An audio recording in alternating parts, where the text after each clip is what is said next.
Jak TV kembali lagi di acara kita, kesayangan kita trending topik Jak TV. Ini nih Tiara jangan marah-marah dong. Aku nyanyiin kamu aja ya. Nih kita harus bisa move on, kita harus bisa merelakan. Nih ada lagunya nih. Cukup sudah sesali apa yang telah terjadi. Itu lagunya siapa, Chris? Hidup ini kan terus berjalan. Jangan pernah sesali apa yang telah terjadi denganmu. Oh, lagi promo, Hidup ini lagi kan promo terus singlenya, berjalan. Itu single kedua gua, lu nonton di YouTube makanya. Lagi gimana? Cicu. Cicuit burung bernyanyi. Udah. Oke. Mendingan gini deh. Oke, sekarang Chris lo punya kenalan nggak yang bisa apa Minta gitu? tolong yang kemarin temen lo kan ada yang psikolog. Ada Mas Agus. Iya. Mas Agus. sudah kesini sekarang Aku deh. telepon ya. Gue udah pusing harus gimana lagi. Mending sama Halo? expertnya aja. Iya Mas Agus. Boleh main nggak ke sini? Iya nih ada temen nih minta di konseling dikit nih. Iya, pingin. Oke. Makasih ya Mas. Iya. Bisa. Lu beruntung lo. Beruntung lu harus ke Ada. psikiater, bener-bener. Iya. Bukan psikiater. Ada yang pakar. Psikolog, Mbak. Iya. Psikolog, pakar. Nggak usah Temen bayar. gua. Nggak usah bayar ya Chris. Namanya Mas Agus, nggak usah bayar. Ini udah datang. Hai Mas Agus ya. Mas, apa kabar Mas? Baik. Lama kita nggak? Iya lama nggak ketemu Mas. Terakhir di Jepang kita ketemu ya. Waduh. So tahu banget Halo, nama apa temennya kabar? di Jepang. Chris. Mas Agus boleh duduk. Selamat datang di rumah kami. Ini abis jalan-jalan sama Han. Halo. Oh ini Silakan temennya duduk, Mas Pak, ya. Agus ya. Halo. Silakan duduk. Iya. Mas Agus boleh silakan Oke. duduk. Silakan. Udah minum, Pak? Minum dulu. Ini bawa Iya. Terima kasih ya Mas Hans ya dan Mas Agus atas waktunya. Chris dibawa aja ya. Iya deh. Chris ini sip. Terima kasih Chris. Kamu Chris, baik Jangan sekali. tutupin kameranya. Oke. Iya. Mas Agus, Secepatnya. aku tuh lagi bingung. Aku tuh pengen langsung aja nanya-nanya gitu ya Mas ya. Nggak apa-apa kan ya Mas ya? Nggak capek kan ya? Ini adik aku Tiara kan katanya nilainya turun-turun jeblok gitu ya. Terus tiba-tiba udah deh semangat hidupnya hilang. Nggak mau ngomong, nggak mau makan. Aku harus gimana? Aku pusing. Aku sebagai kakak udah nyiapin makananku sekarang ini nggak mau. Apa-apa nggak mau. Tolong dong Mas dibilangin. Aku bingung deh. Tiara kenapa? Aku bete mas, kakak cerita-cerita aku jadi malu. Nah, habis gimana? Iya, jadi Kenapa? Apa yang nilai bikin aku kan bete apa? biasanya bagus. Aku tiap semesternya cum laude. Terus tiba-tiba aku udah belajar capek-capekan, taunya hasil ujiannya jelek mas. Aku kan malu sama teman-teman. Oh, nilai. Iya, nggak bisa move Nilai kan on. penting kali kak. Iya, tapi kan masa mau stuck di situ-situ aja Mas Agus ya? Nih, kamu lihat ya. Nanti di dalam perjalanan hidup kita akan tahu bahwa ternyata yang hidupnya hebat itu bukan yang nilainya bagus. Tapi Coba dicek deh.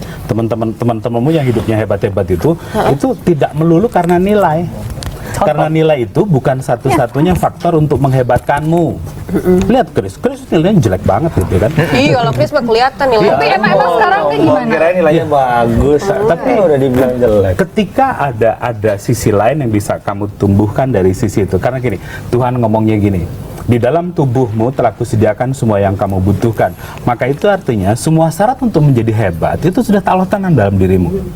Yang membedakan adalah keputusan yang kamu buat. Kamu tidak akan risau dengan nilaimu kalau kamu putuskan, oke, ini adalah cara Tuhan mengingatkanku untuk aku lebih belajar lebih banyak. Itu keren banget kan? Tuh, Tiara Luar biasa. luar biasa. Itu. Lalu dengerin juga lagu gua tadi kenapa tuh. kamu membiarkan dirimu tersiksa dengan kondisi itu? Buat apa? Buat apa?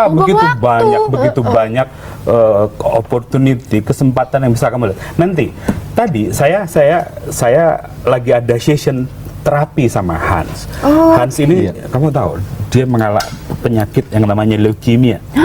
Wow. Tetapi bisa secerah ini. Coba bayangkan. Ternyata Hans telah memutuskan bahwa oke, this my life. I can do anything. Jadi artinya dia ingin lakukan yang terbaik di dalam hidupnya. Dia tidak terpaku dengan penyakit yang dia punya. Dan pada akhirnya apa? Kita ada namanya spiritual healing. Bagaimana kita mendekatkan diri kepada Tuhan. Karena kata Tuhan, barang siapa mencoba mendekatkan diri kepadaku, maka aku lebih dekat dari urat nadi. Kalau Tuhan lebih dekat dari urat nadi, kira-kira apa yang nggak mungkin? Iya, benar-benar. Si Hans mengalami itu. Mas Agus, Tiara. Ya, aku pengen tanya dong. bagaimana caranya untuk menguatkan diri sendiri, untuk memutuskan kalau kita bisa meninggalkan hal-hal yang tidak berkenan di hati kita. Chris, ada 3 hal agar kita terus hebat. Pertama, silaturahmi. Hari ini kita telah silaturahmi untuk saling menguatkan.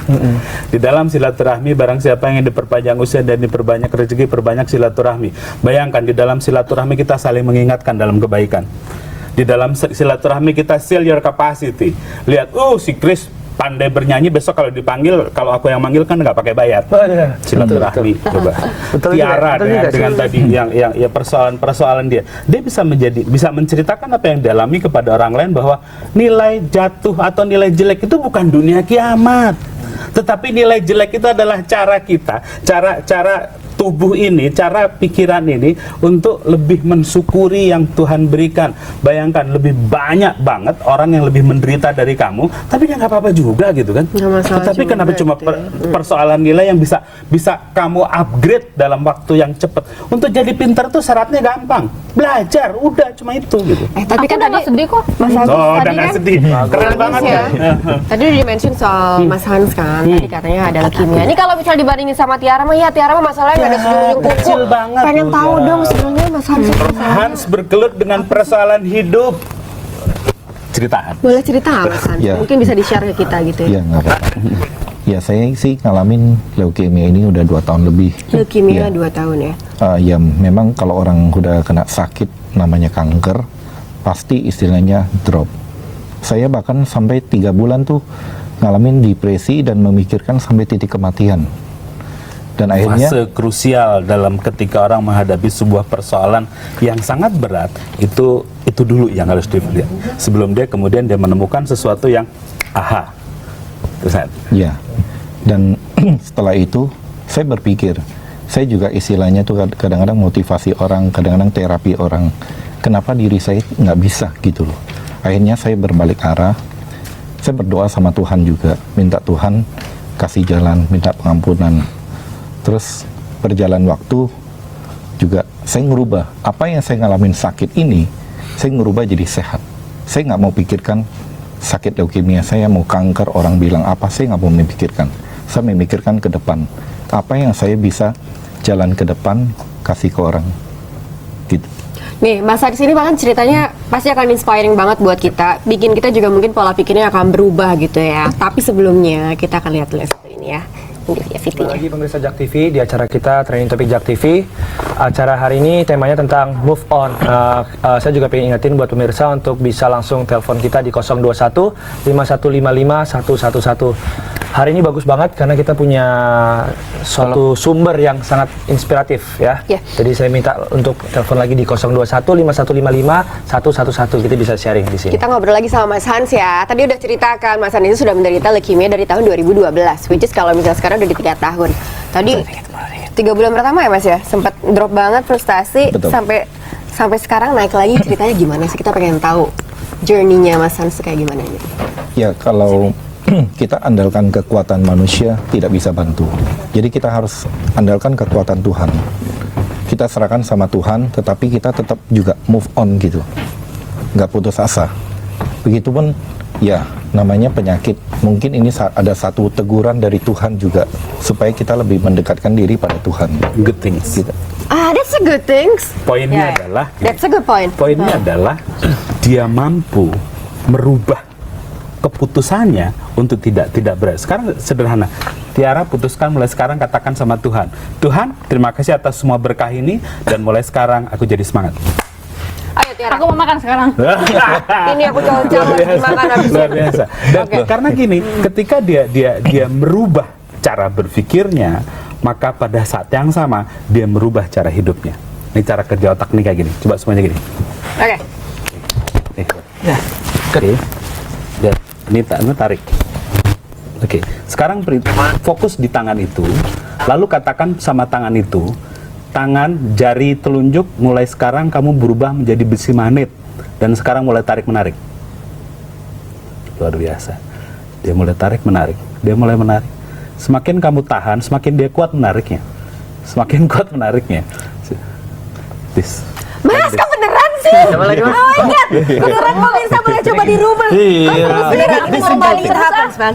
Si Chris ketemu sering tapi dia nggak pernah nanya beginian. Halo. Ini udah telepon masuk ya? Bisa Halo. langsung ya. Hai. Selamat sore. Dengan siapa di mana? Sore. Hai. Hai. Dengan siapa di mana? Dengan Ibu Eni di Serang. Ibu Eni di Serang. Ibu, ada yang mau ditanyain? Ada. Boleh, langsung aja, Bu. Iya. Bagaimana, Bu? Pertanyaannya? Pertanyaannya adalah, Ibu Bapak itu memberikan motivasi pada orang yang sakit. Betul.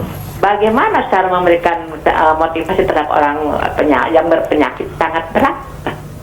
Bagaimana? Oke, pertanyaannya adalah gimana caranya ngasih motivasi untuk orang yang punya penyakit sangat berat. Itu aja ya, Bu ya? Oke, betul begitu. Thank you, Ben. Kita langsung jawab ya.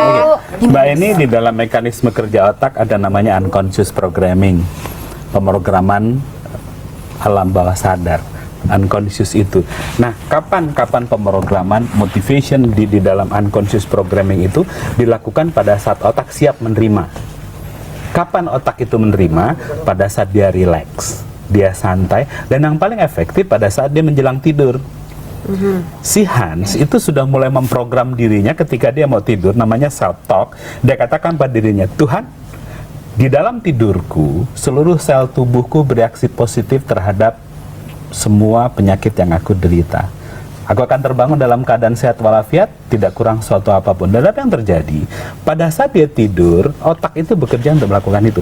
Nah, kalau masih anak-anak lebih gampang tuh. Pada saat mau tidur, merubah perilaku, merubah dia menjadi dari tidak mau belajar segala sesuatu. Itu dengan melakukan gitu. Ciri otak kondisi alfa pada saat tidur itu, dia mulai keringetan. Jadi kalau anak tidur itu kok sedingin apapun itu mesti mulai keringetan. Itu tanda bahwa otak sudah mulai 7-11 cycle. Caranya gini, misalkan Alice nggak suka tadi kayak si Tiara nggak suka makan, maka dipegang satu bagian tubuhnya lalu katakan, Tiara, mulai sekarang kamu akan menyukai makanan apapun yang disajikan Bunda, misalnya. Itu katakan itu beberapa kali dan itu akan menjadi program. Itu terus menerus minggu aja dilakukan, itu dia berubah Tiap malam pokoknya tiap ya? malam pada saat mau tidur. Nanti pada bangun tidur lakukan itu lagi karena itu yang paling gampang. Begitu juga dengan penyakit. Suatu saat saya pernah dipanggil orang dalam keadaan koma. Orang itu sangat dekat sama saya karena kayak Han ini sering terapi, lalu saya bilang gini, namanya Asep, Sep, lu mau mati di sini atau pulang sama gue? Apa yang terjadi? Dia bangun. Dan itu miracle betul, karena apa? Pada saat kondisi otak sedang tadi itu, bisikkan saja, katakan saja apa yang kita mau, katakan apa yang kita programkan. Artinya apa? Bahwa hebat itu keputusan. Oleh sebab itu setelah tadi silaturahmi, untuk menjadi hebat, dia harus apa? Bersyukur. Syukur, oke. Jadi orang yang tadi gundah, bukan nggak pinter, dia pinter. Selama ini Tiara sudah membuktikan bahwa dia pinter. Tetapi kemudian karena rasa syukurnya yang agak kurang, maka kemudian dia menyalahkan bahwa pasti ada kambing hitam. Ini dosen lah, inilah yang buat dia. Oleh sebab itu nanti suatu saat kita tidak akan pernah ketemu kambing hitam itu, karena kalau kamu salah, you are fault. Salah ya, salah kita. Ya, gitu kita ya. ambil tanggung jawab karena kita memutuskan. Kamu mau marah kalau kamu mau. Oke. Kalau enggak marah. Oke. Begitu banyak perilaku lalu katakan, oke, tubuh dan pikiranku bereaksi positif, selesai. Oke, sekarang kita balik lagi nih, Mas Iya. Hans nih. Mas Hans kan tadi udah cerita ya, gimana caranya akhirnya memperbaiki diri gitu, merubah mindset dan segala macam. Mungkin bisa diceritain nggak, Mas Hans? Ya. Sekarang kan istilahnya kan kita harus maju. Penyakit itu udah ada. Kalau kita semakin pikirkan penyakit itu, penyakit itu malah akan lebih parah, malah makin bertumbuh. Jadi kita dengan kekuatan pikiran kita dan serahkan diri pada Tuhan, itu slowly itu akan mungkin hilang. Padahal saya udah tanyakan dokter bahwa leukemia itu jujur nggak bisa sembuh. Nggak bisa sembuh? Nggak bisa sembuh. Total 100% tidak bisa. Jadi kalau secara otak kalau kita berpikir, wah ini pasti drop, ya kan? Apalagi obatnya juta sekali gitu. Iya. Oh my God, Obatnya Tapi sehari dia minum 1 obat juta. sehari 1 juta. Betul. Dan obat itu harus minum seumur hidup. Biarpun mencapai sampai titik minus, itu tetap harus minum obat ini. Oke, tadi udah ada beberapa good points ya, kayak misalnya bersyukur, Yep. terus juga merubah pola pikir gitu ya. Pasti pemirsa juga penasaran kan, kira-kira apa lagi sih yang harus dirubah, ya nggak? Iya. Makanya jangan kemana-mana. Nanti kita akan balik lagi ya. Jak TV.